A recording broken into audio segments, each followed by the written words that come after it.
Vamos a mirar hoy la oración de Jonás. Sin duda, el libro de Jonás, con su historia del Antiguo Testamento, demasiado increíble para la gente sin fe en el Dios de la Biblia, y que ha sido vapuleado por toda clase de crítica.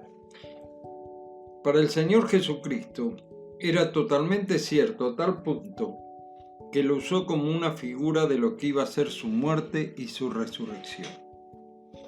En Mateo dice: Él respondió y les dijo: la generación mala y adúltera demanda una señal, pero señal no le será dada sino la señal de Jonás el profeta.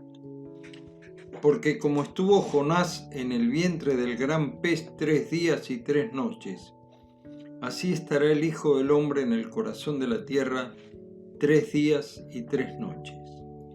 Mateo 12, 39 y 40. De modo que quien ataca la veracidad de la historia de Jonás está atacando lo que dijo el Señor y, en definitiva, está negando su resurrección.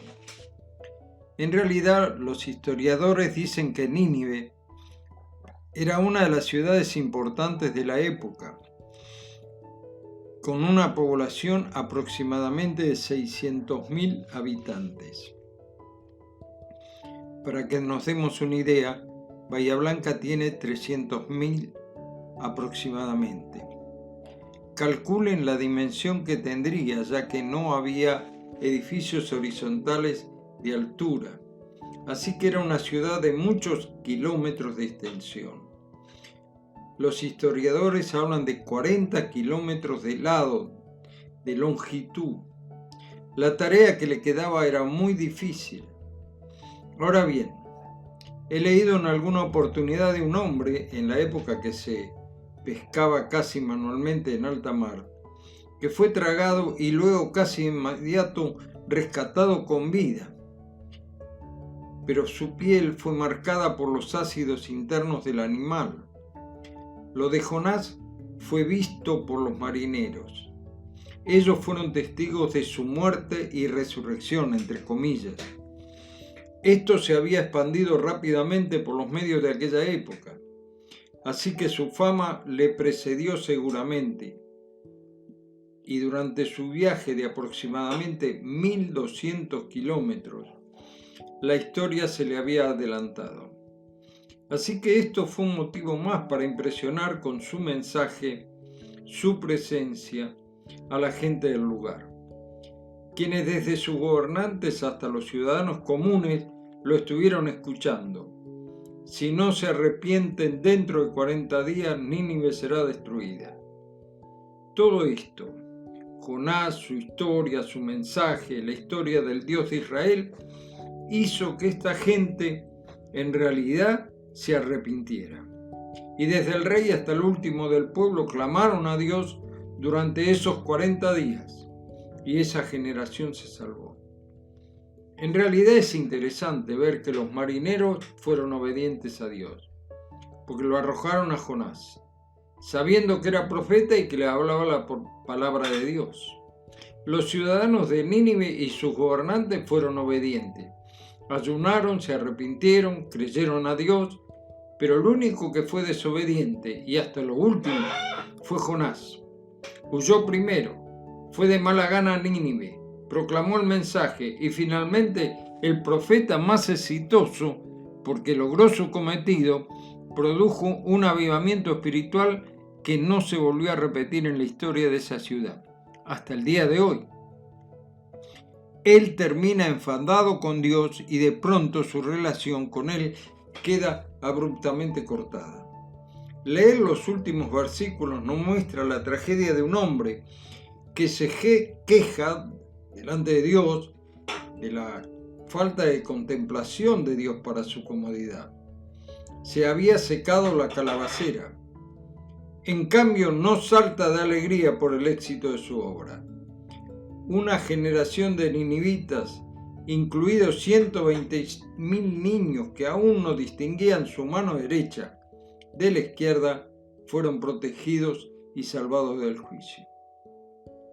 Su oración desde las profundidades del gran pez, que no vale la pena analizar qué clase de animal fue, pero dice que fue preparado especialmente por Dios, y a mí me basta. Pero él clamó desde allí, desde las profundidades de la muerte. Pensó que no volvería a la vida, y sin embargo dice: sacaste mi vida de la sepultura. Si esto ocurrió cerca de la orilla, los marineros estaban observando el movimiento del gran pez. La gente de la orilla también. Fueron testigos de lo que estaba pasando. Vieron el pez que vomitó a Jonás en la orilla y lo hizo con vida. ¿Se imaginan todo el alboroto? Pero el Señor nos dejó esta historia para demostrar su grandeza, su poder, su gracia, y dar una señal clara que así como Jonás fue tragado, el Señor fue tragado por el vientre de la tierra. Pero después de 3 días literales, mediante señales evidentes, como el terremoto que sacudió el lugar, de modo que la piedra que había tapado la entrada del sepulcro fuera removida como si fuera de papel. Hubo otras señales que hicieron que las mujeres salieran corriendo a dar la noticia: vimos al Señor resucitado. Los discípulos no lo creyeron. ¿Recuerdan aquellos 2 caminos a Emaús hasta que tuvieron contacto con Él?